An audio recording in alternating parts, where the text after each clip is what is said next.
तो भगवान शंकर, भगवान श्री महेश माता उमा जी से कहते हैं, उमा पहले नंबर पर है स्त्री, दूसरे नंबर पर है पुरुष, तीसरे नंबर पर है गुरु और चौथे नंबर पर है इंसान।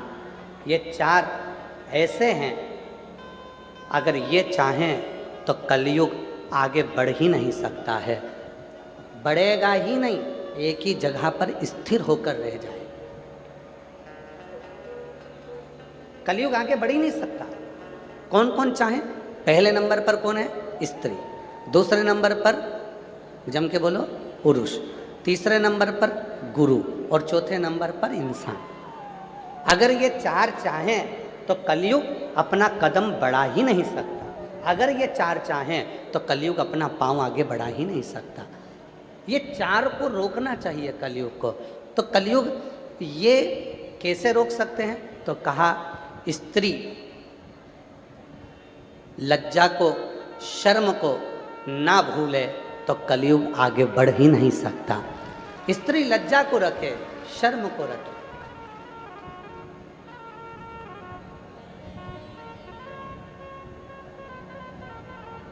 पंजाब हमको एक बहुत बड़ी सीख देता है। पंजाब एक हमको सबसे बड़ी सीख देता है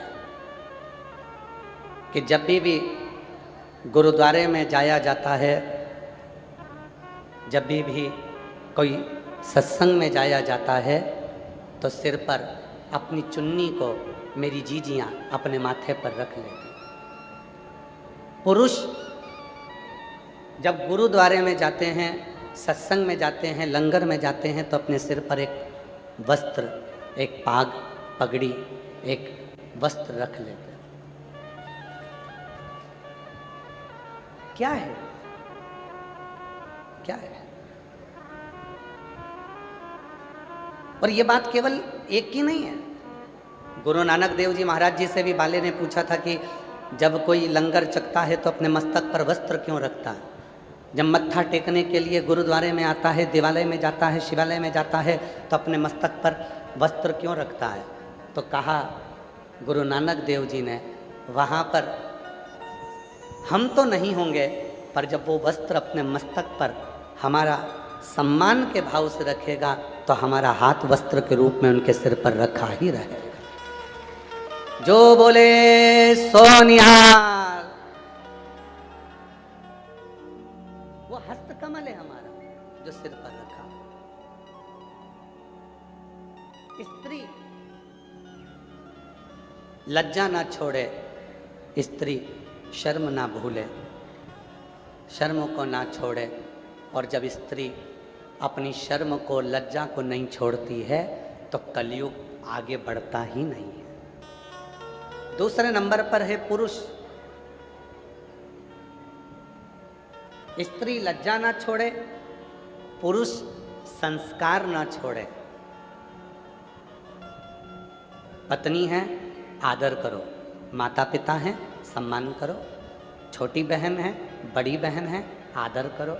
बुआ है, आदर करो। नानी है, आदर करो। दादी है, आदर करो। एक पुरुष जब अपने संस्कारों को पकड़ कर रखता है, संस्कारों को नहीं भूलता है, संस्कार नहीं छोड़ता है, तो कलयुग भी आगे बढ़ता ही नहीं है। पुरुष के हाथ में भी है कलयुग को थोड़ा रोक देना। पुरुष के, स्त्री लज्जा ना भूले, शर्म ना भूले, पुरुष संस्कार ना भूले। संस्कार, नानी का मान क्या होता है, दादी का मान क्या होता है, बुआ का मान क्या होता है, बहन का मान क्या होता है, माँ का मान क्या होता है, मामी का मान क्या होता है, मामू का मान क्या होता है, एक मामा का मान क्या होता है, सबका सम्मान क्या होता है, ये पुरुष कभी ना भूले, अपने संस्कारों में ढल कर रहे तो निश्चित है ये कलयुग आगे नहीं बढ़ता। कलयुग नहीं। तीसरे नंबर पर है गुरु। कलयुग को रोकने में गुरु की सबसे बड़ी प्रधानता है। क्या?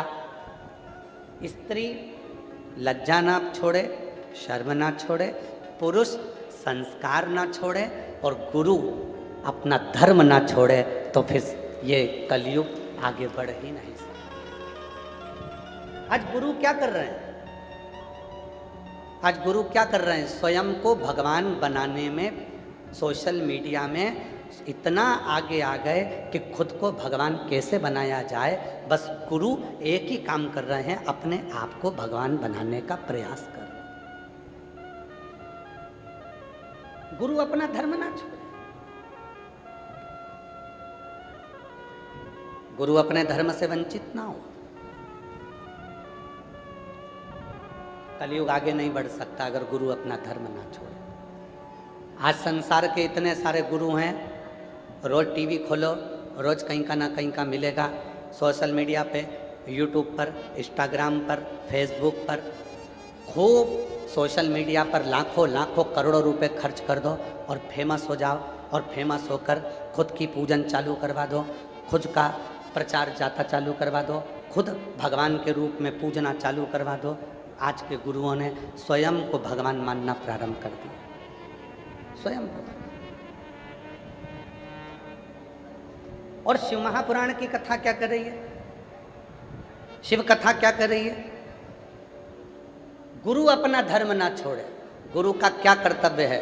ईश्वर को ईश्वर रहने दे, भगवान का भजन करवाए, स्मरण करवाए, कीर्तन करवाए, और स्वयं को भगवान ना माने, स्वयं को भगवान की तरह पूजन ना कराए। ये गुरु का सबसे बड़ा धर्म और कर्म है। स्वयं ईश्वर नहीं है।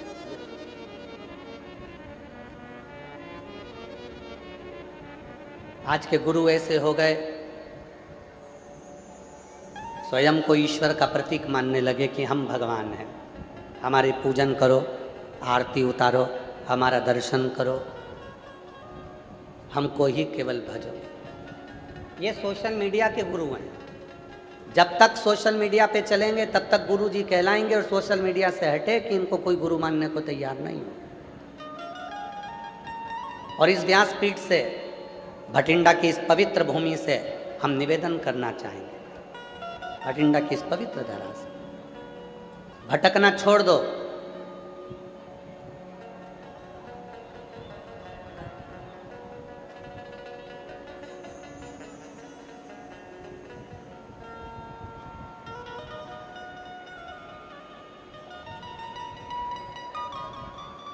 कहीं नहीं भटकना, भटकना छोड़ो।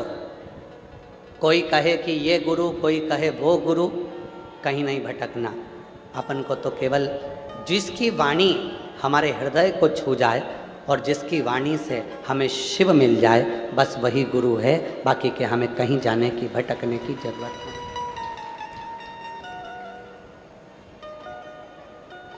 कितना सुंदर व्याख्यान है महाराज जी। सिख धर्म के अंतर्गत कोई यहाँ वहाँ ना भटके, इसलिए कह दिया गया कि गुरु ग्रंथ साहिब ही गुरु हैं। ग्रंथ को गुरु बना लिया, गुरु वाणी को गुरु बना लिया कि भटकना नहीं है हमको, हमको यहाँ वहाँ जाना नहीं, हमको डोलना नहीं है। पहले नंबर पर स्त्री कलयुग को रोक सकती है अगर वो अपनी लज्जा और शर्म को ना भूले। दूसरे नंबर पर पुरुष अगर वो अपने संस्कारों को ना भूले तो कलयुग को रोक सकता है। और तीसरे नंबर पर गुरु जो अपने आप को ईश्वर ना माने, ईश्वर को ईश्वर रहने दे और वो अपने धर्म को ना छोड़े, तो समझ लेना कि वो कलयुग को रोक सकता है। और चौथे नंबर पर है इंसान। इंसान अपनी इंसानियत ना छोड़े तो समझ लेना कि कलयुग आगे बढ़ने से रुक सकता है। आज इंसान इंसानियत नहीं करता, आज इंसान इंसानियत से दूर हो गया। घर के अंदर मम्मी का सिर दुख रहा है और एक बार जाकर नहीं पूछा कि मम्मा तुम्हारी तबीयत कैसी है। घर के अंदर पत्नी को तकलीफ हो रही है और एक दिन भी जाकर नहीं पूछा कि धर्म पत्नी से कि तेरे को तकलीफ क्या है। बच्चों को क्या चाहिए पूछने की जरूरत ही नहीं पड़ रही।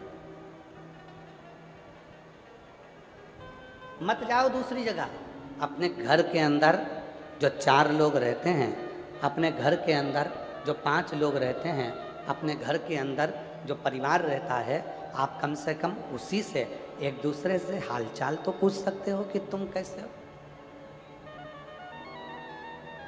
तुम हो कैसे। और कभी प्यासे को पानी पिलाया नहीं, बाद अमृत पिलाने से क्या फायदा।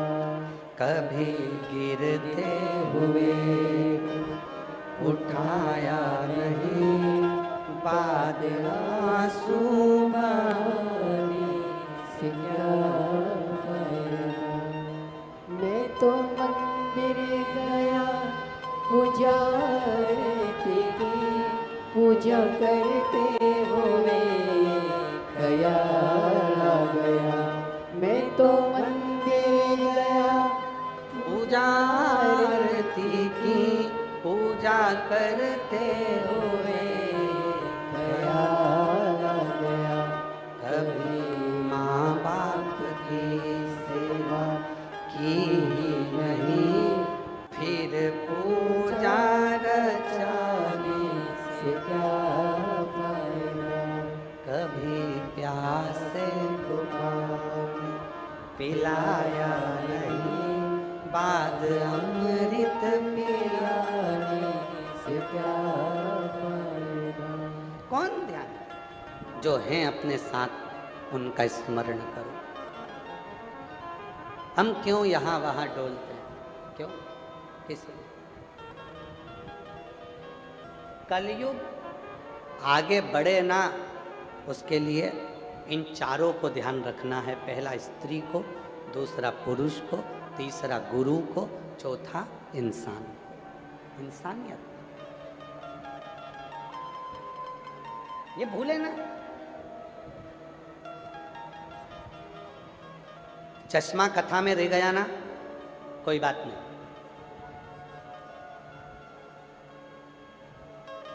चश्मे की याद कब आती है? जब आप कुछ पढ़ते हो। बोलो बोलो, सही है कि गलत है? जम के बोलो जरा। चश्मे की याद कब आती है? जब आप, जम के बोलो, जब आप कुछ पढ़ते हो। तुम्हारे दांत पूरे निकल गए और एक डब्बी में दांत रखे थे, कहीं खो गए। बत्तीसी की याद कब आती है? जब कुछ, जम के बोलो, खाते हो। चश्मे की याद जब आती है जब कुछ पढ़ना होता है। बत्तीसी की याद जब आती है जब कुछ खाना होता है। और शिव पुराण की याद तब आती है जब व्यक्ति कहीं संकट में घिर जाता है, तब सीहोर वाले बाबा के उपाय को ढूंढना प्रारंभ करता है। शिव और मेरा भोलेनाथ आता है। अंत समय प्रभु आना पड़ेगा, वचन दिया तो निभाना पड़ेगा। अंत समय प्रभु आना पड़ेगा, वचन दिया तो निभाना पड़ेगा। आए ना आए प्रभु कुटुंब कबीरा, अंत समय प्रभु आना पड़ेगा, वचन दिया तो निभाना पड़ेगा। चश्मे की याद आई पढ़ते समय, चश्मा कहीं खो गया, कोई बात नहीं। बत्तीसी दांत कहीं खो गए, कोई बात नहीं। पर यदि गाड़ी की चाबी, घर की चाबी कहीं खो गई तो क्या करोगे? घर जाकर खड़े रहोगे, फोन लगाओगे, बुलाओगे चाबी वाले को ताला खोलने के लिए? चश्मा खोया चलेगा, बत्तीसी खो गई चलेगी, पर चाबी खो गई नहीं चलेगी। एक प्रसंग है ना, भारत के 10 लोग मिलके अमेरिका घूमने गए। और भारत के 10 लोग घूमने अमेरिका गए। वहां जाकर उन्होंने एक होटल का रूम लिया और वो होटल का रूम नीचे नहीं मिला, 100 मंजिल ऊपर मिला। एक व्यक्ति ने कहा, क्यों मैनेजर साहब, इतनी ऊपर कमरा दे रहे हो, उसकी जगह नीचे का दे दो। नहीं नहीं, 100 मंजिल ऊपर है, चाहिए? ठीक है, जाना आना लिफ्ट लगी है, चले जाना, ठीक है। 100 मंजिल ऊपर कमरा ले लिया। वो भारत के गए हुए 10 लोग घूमने फिरने जाने लगे, आने लगे, लिफ्ट का बटन दबाते, चले जाते, आ जाते, बस यही चलता रहा। एक दिन वो शॉपिंग मॉल से शॉपिंग कर कर आए, अपने होटल के रूम के लिए आए, नीचे खड़े होकर उन्होंने लिफ्ट की बटन दबाई, पर लिफ्ट नहीं चल रही थी। मैनेजर ने कहा, आज लाइट नहीं है। लाइट नहीं है, फिर 100 मंजिल ऊपर कैसे जाएंगे? तो मैनेजर ने कहा कि ये सीढ़ियां बनी हुई है, सीढ़ियों से चढ़ जाओ। अब वो 10 लोगों ने विचार करा, 100 मंजिल ऊपर सीढ़ियों से चढ़ेंगे कैसे? तो इतने में उस मैनेजर से कहा कि हमको नीचे का कोई कमरा खोल दो, हम जरा आराम कर लेंगे और वो हम बाद में चले जाएंगे। नहीं नहीं, उसका चार्ज अलग लग जाएगा, तुम्हें ऊपर जाना। अब 10 व्यक्ति ने विचार करा, चढ़ेंगे ऐसे, तो क्या चले जाएंगे। एक काम करो, अपनी अपनी कोई बात निकाल दो, अपनी अपनी दुख भरी कथा कहना चालू करो, अब भी पहुंच जाएंगे। पहले ने अपनी दुख भरी कथा कही, 10 मंजिल ऊपर पहुंच गए। दूसरे ने अपनी दुख भरी कथा कही, 20 मंजिल ऊपर पहुंच गए। तीसरे ने अपनी दुख भरी कथा कहना चालू करी, 30 मंजिल ऊपर पहुंच गए। पांचवें ने कही 50 मंजिल, छठे ने कही 60 मंजिल, आठवें ने कही 80 मंजिल ऊपर पहुंच गए। 90 व्यक्ति ने कथा कही, 90 मंजिल ऊपर पहुंच गए। अब 10वें व्यक्ति से कहा, तू अपनी दुख भरी कथा कह। उसने कहा, मैं अपनी दुख भरी कथा कहूँगा तो तुम सब रो पड़ोगे, तो तेरी दुख भरी कथा है ऐसी क्या? तो कहा, मेरी दुख भरी कथा केवल इतनी है कि कमरे की चाबी नीचे रह गई है। तो कमरे की चाबी नीचे, चढ़ गए ऊपर। 80-90 मंजिल ऊपर चढ़ने के बाद याद आया कि कमरे की चाबी नीचे रह गई, कमरे की चाबी नीचे रह गई। 80-90 मंजिल चढ़ने के बाद आया कि कमरे की चाबी तो नीचे।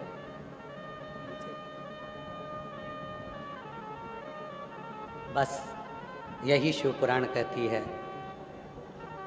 बहुत उन्नति की सीढ़ी पर चढ़ो, धन वैभव कुर्सी पद प्रतिष्ठा सत्ता सब कुछ आपको मिले, पर याद रखना शिव पुराण रूपी चाबी नीचे मत भूल जाना।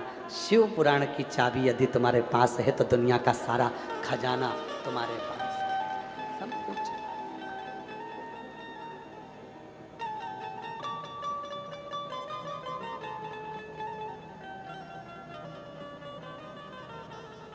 तेरे दर पे आके मुझे क्या मिला है, तेरे दर पे आके मुझे क्या मिला है।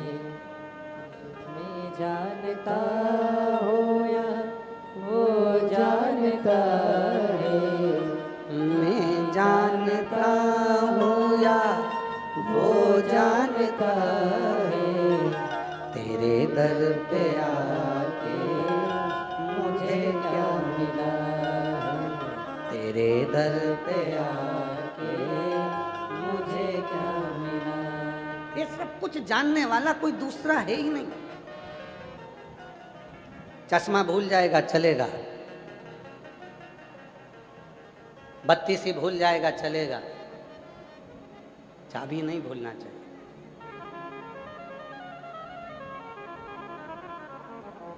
बिल्कुल मत भूलो शिव का नाम, भगवान शंकर का स्मरण, शिव की अविरल भक्ति।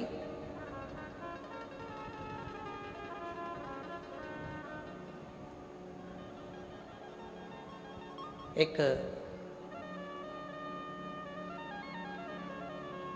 दुनिया का कोई कष्ट है, दुनिया की कोई तकलीफ है, दुनिया की कोई प्रॉब्लम है, सबकी एक चाबी है, श्री शिवाय नमस्तुभ्यं, श्री शिवाय नमस्तुभ्यं, श्री शिवाय नमस्तु। दुनिया की एक चाबी है, उस शिव का नाम।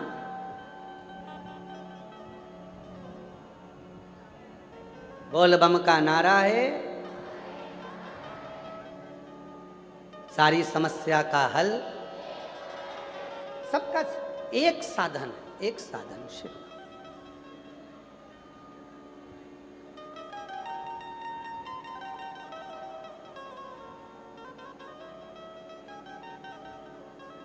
आज एक प्रसंग स्मरण में आ रहा है। एक हमारे साथ में पढ़ने वाला एक प्रवीण गोस्वामी जी,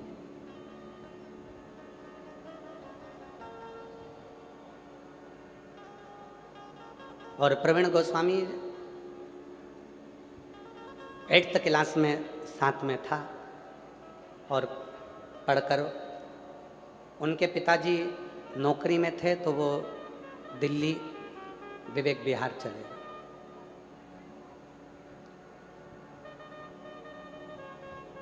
और दिल्ली विवेक विहार में वो रहने लगे, और वो प्रवीण भी कार्य में लग गया। क्या काम करता था बहुत पहले का स्मरण था, तो ध्यान नहीं था कि वो कहाँ हैं।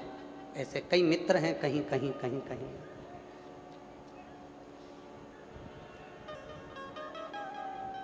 कई लोग हैं।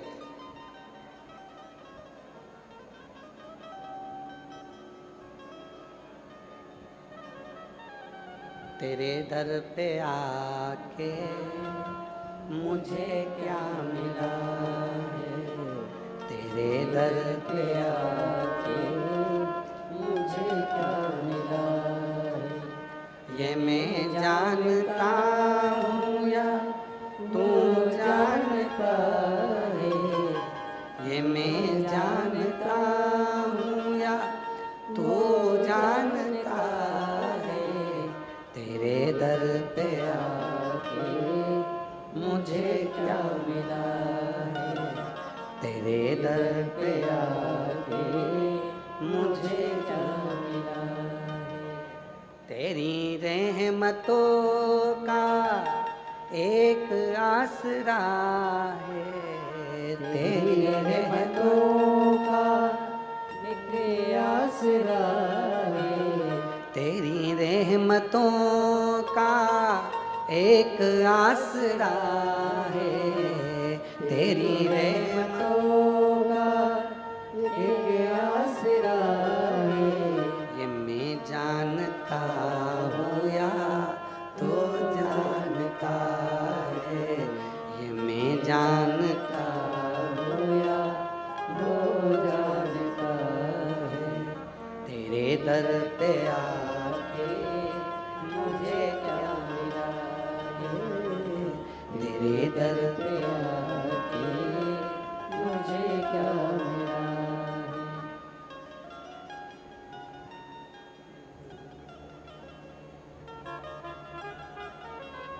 क्या मिला ये बोल। तो वो दिल्ली चले गए, दिल्ली में विवेक विहार में वो रहने लगा। अब समय निकलते निकलते निकलते निकलते ऐसे कई साल निकल गए और मिलना नहीं हुआ। अब कक्षा 8वीं का स्मरण, और अब सालों हो गए, सालों निकल गए। कोरोना काल में उसका खूब अच्छा काम था, कोई फैक्ट्री मैक्ट्री आदि आदि बहुत अच्छा काम काज था। और हमको मालूम नहीं था कि कोई फैक्ट्री मैक्ट्री और आदि काम इसका ट्रांसपोर्ट वगैरह का है। और वो 2,84,00,000 रुपए के कर्जे में वो आ गए। और हमसे तो कभी मिला नहीं, 8th क्लास के बाद में कभी उसका और हमारा मिलना हुआ नहीं, कभी नहीं मिले। कोरोना काल आया, व्यापार नीचे गया, पूरे कोरोना में वो कर्जे में हो गया। कर्जे में होने के बाद उसकी धर्म पत्नी भी बच्चों को लेकर मायके चली गई। 4 भाई थे, चारों भाइयों ने हाथ ऊंचा कर दिया, तूने कर्जा करा, तेरा पैसा गया। और भाइयों ने भी साथ छोड़ दिया। उसने कहीं टीवी पर कथा देखी और वो पहचान गया कि ये सीहोर वाला प्रदीप मिश्रा है जो हमारे साथ 8th क्लास में पढ़ता था। नंबर निकाला, सीहोर ऑफिस फ़ोन करा, ऑफिस से नंबर लिया, बात हुई आशीष के मोबाइल से। तो कहा मैं प्रवीण बोल रहा हूँ। हमने कहा प्रवीण कौन? कहा 8th क्लास में पढ़ते थे, याद है? अब इतने स्मरण में आया। हाँ हाँ। कहाँ हो? कहा दिल्ली हूँ, विवेक विहार रहता हूँ। अच्छा, फिर इतने सालों के बाद कहाँ 8th क्लास और कहाँ अब याद कैसे किया? टीवी देख रहा था तो तुम दिख गए, और दिख गए तो मन में आया कि एक बार बात करूं। बहुत उलझन में फंसा हूं, बहुत उलझन। क्या उलझन आ गई? कोरोना काल में सारा पैसा डूब गया, 2,84,85,00,000 के करीब में चला गया। पूरी फैक्ट्री डाउन हो गई, सब कुछ डब हो गया, कुछ भी नहीं बचा। सब ने साथ छोड़ दिया, पत्नी और बच्चे भी चले गए, अपने मायके गई है, और अब क्या कर सकते हैं? तो हमने कहा भाई देखो हमको तो कुछ आता है नहीं। अरे टीवी पर तुम्हारी कथा चल रही है, कोई दिल्ली में तुम्हारा परिचित है क्या? उससे कभी मिलवा दो, कोई सपोर्ट मिल जाए, सहयोग मिल जाए। तो हमने कहा भैया हमारा तो एक ही परिचित है, श्री शिवाय नमस्तभ्य, एक ही परिचित है और वो केवल शिव है। अरे भाई बहुत कर्जा है, कोई मिल जाए जो थोड़ा बहुत सपोर्ट। हमने कहा मुश्किल। एक है वो कर्जा नहीं देता, खुद कर्जे में रहता है, और उसका नाम महादेव है, शिव है, शंकर है, ओघड़दानी।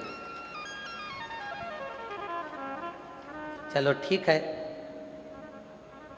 मेरा पैसा वापस कैसे आएगा? हमने कहा देखो पहले समय अच्छा चल रहा था ना, हाँ, पत्नी भी थी, हाँ, बच्चे भी थे, हाँ, परिवार भी था, हाँ, भाई भी साथ में थे, हाँ, समय अच्छा चल रहा था, काल अच्छा चल रहा था। अब तेरा काल, तेरा समय बेकार हो गया तो घबराना नहीं। घड़ी बनाने वाला, समय बनाने वाला, काल बनाने वाला उस महाकाल को याद करना प्रारंभ कर दे, और जिस दिन तू महाकाल को याद करना प्रारंभ करेगा उस दिन तेरा काल सुधरना प्रारंभ हो जाएगा और तेरी जिंदगी वापिस वैसी की वैसी हो जाएगी। उसने कहा क्या करना पड़ेगा? हमने कहा प्रदोष का समय हो, प्रदोष का समय। तो उसने कहा प्रदोष का समय कब होता है? तो हमने कहा शाम का समय, सूर्य डूब रहा हो उस समय पर, चंद्र अपनी जगह पर आ रहा हो, और प्रदोष का जो समय होता है, दोनों के मिलन का जो समय होता है, उस समय पर बस 1 लोटा जल सामने भरकर तैयार रख और आवाज लगा, काल हर, कष्ट हर, दुख हर, दारिद्र हर, खुशी की लहर कर, नमः पार्वती पते हर। बस बोलना प्रारंभ कर, काल हर, कष्ट हर, दुख हर, खुशी की लहर कर। उसने कहा इसके बोलने से कष्ट कट जाएगा। हमने कहा प्रदोष काल में जब घड़ी बनाने वाले को याद करोगे, काल अधिपति को याद करोगे, और चिल्लाकर जब उससे पुकार करोगे, बच्चा रोता है तो माँ गोदी में लेकर दूध पिलाती है, छोटा बच्चा जिद करता है तो पापा फिरकी भी दिला देते हैं, छोटा बच्चा रोता है तो दादी फिंगर बनाकर रोटी का गुट्टा दे देती है। और तू अगर दिल से पुकारेगा, काल हर, कष्ट हर, दुख हर, दारिद्र हर, खुशी की लहर कर, नमः पार्वती पते हर। जब तू बोलना प्रारंभ करेगा तेरा कष्ट भी हरेगा, काल भी हरेगा, दुख भी हरेगा, दारिद्र भी हरेगा, और खुशी की लहर करेगा। उसने नियम बना लिया, शाम के समय पर चिल्लाता, शिव जी को आवाज लगाता, शिव जी को। आप कभी विवेक विहार जाएं कॉलोनी में तो वहां पर वो गली नंबर मेरे स्मरण में नहीं, वहां जाकर पूछेंगे कि भाई शाम को प्रदोष काल में कोई चिल्लाता है क्या?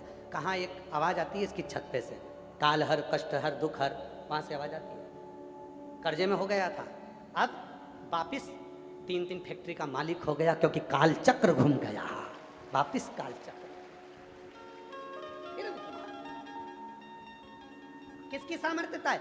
पैसा देने वाला पैसा दे सकता है पर समय चेंज नहीं कर सकता।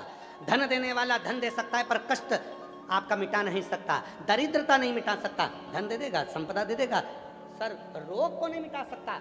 हॉस्पिटल में अटैची लेकर खड़ा हो जाएगा, पर रोग मिटाने की जवाबदारी भी उसकी है, कष्ट मिटाने की जवाबदारी भी उसकी है। जब हम उससे कहते हैं काल हर, कष्ट हर, दुख हर, दरिद्रता हर, हे प्रभु खुशी की लहर कर, जब उससे कहते हैं तो वो ध्यान देता है कि मुझे पुकार रहा है, मुझे आवाज़ लगा रहा है, और फिर वो आता है और ऐसा काल चक्र घुमाता है कि घड़ी जो उल्टी चल रही हो उसको सीधी कर देता है और तुम्हारी जिंदगी की सुखी कर देता है।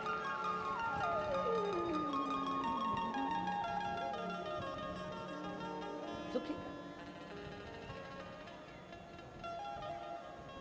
कब याद किया उसने? कक्षा 8वीं में पढ़ता था और टीवी पर देखा कोरोना काल में, तब याद आई कि हाँ प्रदीप जी है, बात करते हैं उनसे। क्यों लगाया? कोई दिल्ली में उनका परिचित होगा। अरे भैया हमारे 2 ही रिश्ते, हमारे 2 ही रिश्ते, एक हमारे भोले बाबा, एक हमारे भोले बाबा, और दूजी गोरा रानी सरकार, हमारे 2 ही रिश्ते, हमारे 2 ही रिश्ते। धन वालों के ढेरों साथी हो सकते हैं।